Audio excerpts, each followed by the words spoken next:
راهو مش معناها ما تعرفش تحكي فرنسي معناها انت جاهل.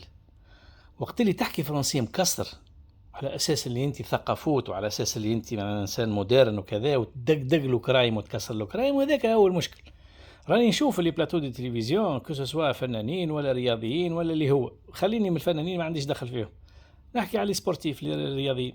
بالله كي ما تعرفش تحكي فرنسي، ولا الفرنسي ما تعرفش الفوكابولير ولا الجرامير ولا الكونجوغيزون، تكلم عربي خويا، تكلم تونسي ما فيها باس. كي تقول المنتخبات الوطنيه او الفرق القوميه، علاش تقول يا سي فلان في ليكيب تي في، في تلفزه تي في، لي زيكيب ناسيونو، راهو اون ايكيب سي فيمينا دونك لي زيكيب ناسيونال.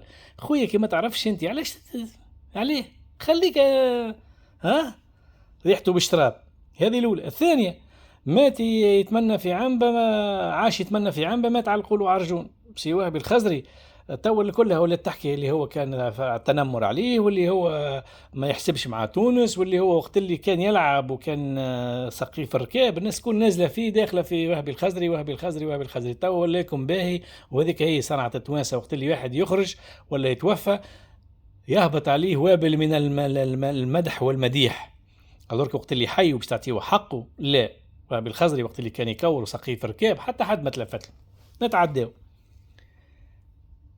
البلاغ متاع انه عينوا انيس بوجلبان مدرب المنتخب الاولمبي ولا يو 23 ولا اند 23 كما تحبوا تسميوها. انيس بوجلبان لاعب محترف وقديم وباهي ويعطيه الصحه ومدرب كفؤ وناجح وباثبت. اما كيفاش هذه مع تاجيل التنفيذ؟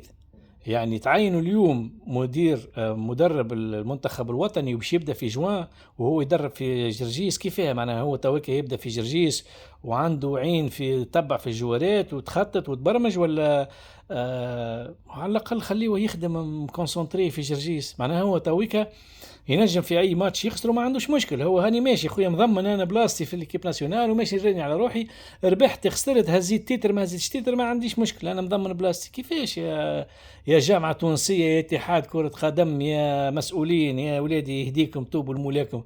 شنو هو الهزان والنفضان هذا؟ ماناش ضد راهو انيس بوجلبان ربي يوفقه، ومدرب كفء وجون وممكن عنده افكار مزيانه وعنده بروجي. ليس لا، ليس هكذا تدار يعني يدار الشأن الكروي في تونس. راهو مش معقول، راهو بالله العظيم هبلتونا هبلتونا. الله يهديكم.